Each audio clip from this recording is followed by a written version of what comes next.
Some things happen fast, a sharp gesture, a harsh word, a humiliation before others. And then silence. For the one who causes it, time passes quickly. For the one who receives it, time stretches on. In a small town where everyone knew each other by name and by story, lived a man respected for the position he held. He was not a king, nor a lord, but he had enough power to be feared.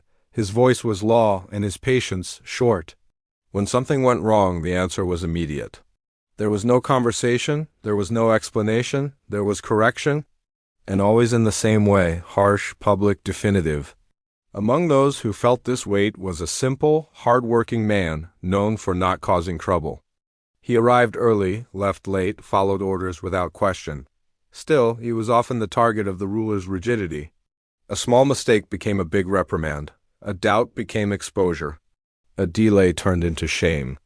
And after each episode, the powerful man went on with his day normally. He laughed, he ate, he slept peacefully. For him, that was part of the routine. It was teaching, it was imposing order, but for the one on the other side, every scene was recorded. Not as resentment, but as a memory. Because pain doesn't have to be great to leave a mark. It just has to be unfair. The years passed. The simple man aged in silence, carrying with him a collection of moments that were never acknowledged. He didn't seek revenge. He didn't plan anything. He just learned something that no one taught out loud. There are gestures that close invisible doors. Meanwhile, the powerful man remained confident. He believed he was respected. He imagined that everything he had done was forgotten. After all, he never intended to hurt, at least that's what he told himself, until the day everything changed. An unexpected illness arrived, then the loss of his position, and soon isolation. The man who commanded became dependent. He needed help. He needed someone to accompany him, to defend him, to be by his side. And then he remembered that simple man.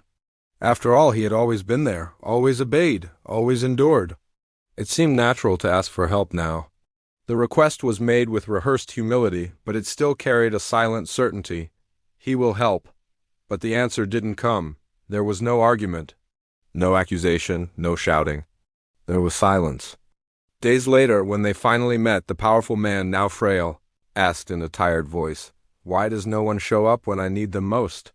The simple man looked for a few seconds before answering. There was no hatred. There was no pleasure in that situation. There was only truth. Because when I needed it, I was also alone. The man frowned, confused. But that was so long ago. The answer came calm, firm, definitive. For those who hit, time erases.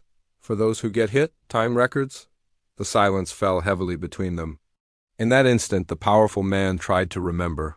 He searched his memory for old scenes. But everything seemed blurry. Small gestures. Words spoken without malice, necessary corrections. Nothing that, for him, justified that loneliness. But for the other, every moment was intact. Not as an open wound, but as a boundary. "There is no revenge here," the simple man continued. "There is learning. Whoever hurts teaches the other to protect themselves. And protection sometimes is distance." The powerful man lowered his head. For the first time, he realized something he had never understood. Forgetting is a privilege of those who have not suffered. When you have power, it's easy to move on. When you are humiliated, you learn to remember. That night, the powerful man was alone. Not because of others' cruelty, but because of the choices he had made when he didn't need anyone.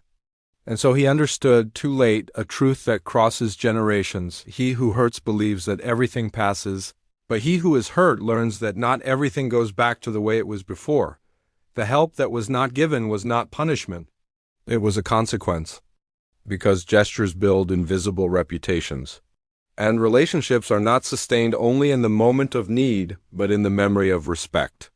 There are those who think that authority guarantees support. There are those who discover, in the end, that only humanity builds bridges. And when these bridges are burned with harsh words and unjust acts, it is no use crying out when the crossing becomes necessary. The lesson remains clear. Who hits forgets, but who gets hit does not. And when the day of the fall comes, the hand that hurt rarely finds another one extended. Not because the other is bad, but because he learned the hard way not to go back to where it hurt.